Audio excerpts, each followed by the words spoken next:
हर साल रथ यात्रा के पहले प्यारे जगन्नाथ जी बीमार पड़ते हैं, लेकिन क्या आप जानते हैं जब वे स्वस्थ होकर निकलते हैं तो लक्ष्मी जी क्यों नाराज हो जाती हैं? चलिए सुनते हैं एक बहुत प्यारी अनसुनी कथा। स्नान पूर्णिमा के दिन 108 कलशों से प्यारे जगन्नाथ, बलभद्र और सुभद्रा जी का पवित्र स्नान होता है, लेकिन इस स्नान के पश्चात भगवानों को ज्वर हो जाता है। उन्हें अड़सर गृह में ले जाया जाता है, जहाँ 15 दिन तक उनका खूब ध्यान रखा जाता है। 15 दिन बाद वे पूरी तरह स्वस्थ होकर मुस्कुराते हुए बाहर आते हैं। प्रिय लक्ष्मी, मैं बलभद्र और सुभद्रा के साथ गुंडीचा मंदिर जाना चाहता हूँ। वहाँ भक्तों से मिलूंगा और गुंडीचा माँ के पास कुछ शांत पल बिताकर 2 दिन में लौट आऊंगा। आपकी तबीयत अभी तो ठीक हुई है, फिर भी जाना जरूरी है। थोड़ा बाहर घूमने से अच्छा लगेगा, सब भक्त हमारा इंतजार कर रहे हैं। ठीक है, पर वादा कीजिए 2 दिन में लौट आएंगे। मेरा मन आपके बिना नहीं लगेगा। वादा करता हूँ, मैं 2 दिन में वापस आ जाऊंगा। आखिरकार रथ यात्रा का पावन दिन आता है। पूरी नगरी उत्सव के माहौल में डूब जाती है। जगह जगह ढोल मृदंग बज रहे हैं, भक्त झूम रहे हैं। तीनों भगवानों के लिए भव्य रथ तैयार हैं। चलो माँ, गुंडीचा के घर बड़ा मजा आएगा। हाँ, आप खूब मस्ती करेंगे। भक्तों के भजन कीर्तन के बीच प्यारे जगन्नाथ अपने भाई बहन के साथ गुंडीचा मंदिर की ओर बढ़ते हैं। गुंडीचा माँ श्रद्धा और प्रेम से उनका स्वागत करती हैं। वो रसोई में बैठकर अपने हाथों से खीर, लड्डू और दिव्य व्यंजन बनाती है और स्नेह पूर्वक उन्हें स्वादिष्ट भोजन कराती है। तीनों भाई बहन बड़े आराम और मस्ती से माँ गुंडीचा के मंदिर में रहने लगते हैं। इस बीच देवी लक्ष्मी मंदिर में प्रतीक्षा करती रहती है। दिन बीतने लगता है, लेकिन जगन्नाथ जी वापस नहीं आते। सेवक, क्या मेरे प्रिय जगन्नाथ लौट आए? कोई समाचार आया क्या? क्षमा करे देवी, अभी तक कोई समाचार नहीं है। 2 दिन बीत जाते हैं, फिर 3, 4, 5वां दिन भी आ जाता है। लक्ष्मी जी का धैर्य टूटने लगता है।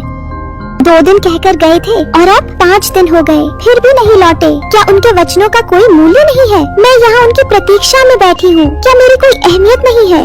अब बहुत हो गया, अब मुझे स्वयं ही जाना होगा। आज मैं उन्हें बताऊंगी कि वादा करके उसे न निभाने से क्या होता है। सेवकों, मेरी पालकी तुरंत सजाओ, सब मेरे साथ चलने की तैयारी करो। हमें अभी गुंडीचा मंदिर जाना है। देवी लक्ष्मी के आदेश से महल में हलचल मच जाती है।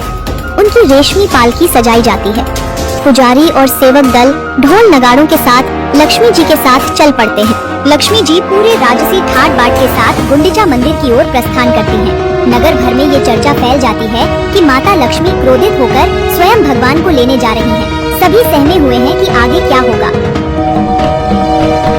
प्रभु, माता लक्ष्मी गुंडीचा मंदिर की ओर आ रही हैं और बहुत क्रोधित है। ओह, मैं तो वादा ही भूल गया। अब तो वे अवश्य नाराज होंगी। क्या करूं? उनसे कैसे मिलूं? कहीं क्रोध में लक्ष्मी मुझे कोई श्राप न दे दे। जल्दी मंदिर के द्वार बंद कर दो। उधर लक्ष्मी जी का भव्य जुलूस धीरे धीरे गुंडीचा मंदिर के सामने पहुंच गया। लक्ष्मी जी पालकी से उतरी और प्रवेश द्वार की ओर बढ़ने लगी। तभी भयभीत सेवकों ने घबराकर तुरंत मुख्य द्वार बंद कर लिया। ये देखकर लक्ष्मी जी का क्रोध चरम पर पहुंच गया। क्रोध से तमतमाती हुई उन्होंने गरज कर आदेश दिया, अच्छा, मेरे लिए द्वार बंद कर दिए? यदि मेरे लिए मंदिर का दरवाजा बंद है तो फिर उनके लिए भी वापसी का मार्ग बंद हो जाएगा। सीखो, ये रहा मेरे स्वामी का रथ नंदी घोष, इसे तुरंत तोड़ डालो। लक्ष्मी जी के आदेश पर उनके सेवक रथ के पास तो पहुँचे, लेकिन प्रभु के रथ को पूरी तरह से भला कौन क्षति पहुँचा सकता है?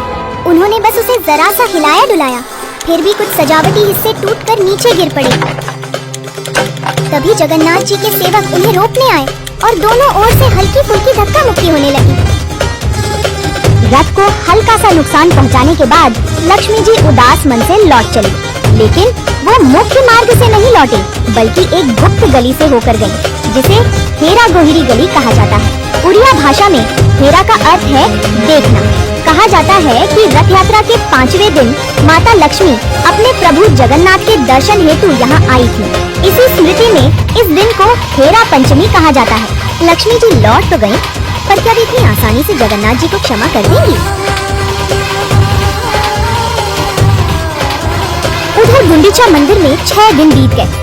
7वें दिन जगन्नाथ, बलभद्र और सुभद्रा जी के दिव्य संध्या दर्शन हुए। भक्त बड़ी संख्या में प्रेम और भक्ति से दर्शनों के लिए पहुँचे। अपने प्रभु के दिव्य दर्शन पाकर भक्तों के हृदय आनंद और उल्लास से भर उठे।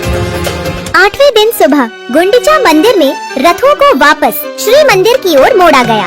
अब वापसी की तैयारियां शुरू हो गयी। आ गया 9वां दिन, बहुड़ा यात्रा यानी भगवान की वापसी की यात्रा। प्यारे जगन्नाथ, बलभद्र और सुभद्रा जी गुंडीचा माँ से विदा लेकर अपने घर श्री मंदिर की ओर लौटने लगे। पूरी नगरी में खुशी की लहर दौड़ पड़ी। जब तीनों रथ श्री मंदिर लौट रहे थे तो बीच रास्ते में एक विशेष पड़ाव आया, मौसी माँ का मंदिर।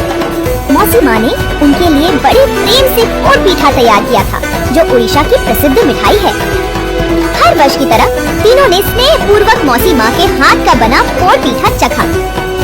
इसके बाद उन्होंने आदर पूर्वक मौसी माँ से विदा ली और रथ पुनः श्री मंदिर की ओर बढ़ चला। बावड़ा यात्रा में एक और रोचक पड़ाव आता है। बलभद्र जी और सुभद्रा मैया के रथ तो सीधे सिंह द्वार तक पहुंच जाते हैं, पर प्यारे जगन्नाथ जी का रथ कुछ देर के लिए गजपति महाराज के महल के सामने रुकता है। शुभ समाचार, आपके प्रिय स्वामी लौट रहे हैं। जगन्नाथ जी का रथ रास्ते में दिख चुका है। क्या मेरे प्यारे जगन्नाथ लौट रहे हैं? शुभ समाचार सुनते ही लक्ष्मी जी का क्रोध एक पल में पिघल जाता है। वो तुरंत श्री मंदिर से बाहर निकल आती हैं और सामने जहानी मंडप में आकर खड़ी हो जाती हैं, जहाँ से दूर सड़क पर अपने प्यारे जगन्नाथ जी के रथ को आते हुए देखती हैं। फिर लक्ष्मी जी रसोई घर के रास्ते पीछे की ओर से होती हुई भेंट मंडप पहुँचती हैं। 9 दिन बाद आखिर उन्हें अपने स्वामी के दर्शन होते हैं। इस शुभ मिलन को लक्ष्मी नारायण भेंट कहा जाता है। जगन्नाथ जी अपनी विशेष फूलों की माला लक्ष्मी जी को अर्पित करते हैं। देवी लक्ष्मी श्रद्धा से रथ की परिक्रमा कर दर्शन करती हैं। दर्शन के पश्चात वे प्रसन्न मन से श्री मंदिर लौट जाती हैं। उनका क्रोध भले ही शांत हो गया हो, पर क्या वे सचमुच जगन्नाथ जी को इतनी आसानी से माफ कर देंगे? वो तो आगे पता चलेगा। थोड़ी ही देर में नंदी घोष रथ भी श्री मंदिर के सिंह द्वार पर पहुंचता है। नीलाद्रि विजय के दिन तीनों देवताओं के श्री मंदिर में प्रवेश की भव्य तैयारी होती है। बलभद्र जी और सुभद्रा मैया तो सीधे मंदिर में प्रवेश कर जाते हैं, लेकिन प्यारे जगन्नाथ जी बाहर ही रुक जाते हैं, क्योंकि देवी लक्ष्मी के आदेश से उनके लिए मंदिर के द्वार बंद कर दिए जाते हैं। जगन्नाथ जी के सेवक भी द्वार के बाहर से देवी लक्ष्मी से क्षमा याचना करते हैं, लेकिन लक्ष्मी जी अभी भी मन ही मन थोड़ी नाराज हैं। उन्होंने इतने दिनों तक अकेले जो इंतजार किया, उसका शिकवा तो बनता है। आखिरकार जगन्नाथ जी अपनी प्रिय लक्ष्मी को मनाने के लिए ढेर सारे रसगुल्ले और सुंदर फूलों की माला लेकर आते हैं। देवी लक्ष्मी अपने स्वामी की विनती स्वीकार कर लेती हैं। फिर दोनों हंसते हुए एक साथ मंदिर के भीतर प्रवेश करते हैं और इस तरह हर साल रथ यात्रा का ये मधुर मिलन हमें याद दिलाता है कि प्रेम में रूठना भी है और मनाना भी। यदि आपको ये दिव्य कथा पसंद आई हो तो इसे लाइक, शेयर करना ना भूलें। जय जगन्नाथ।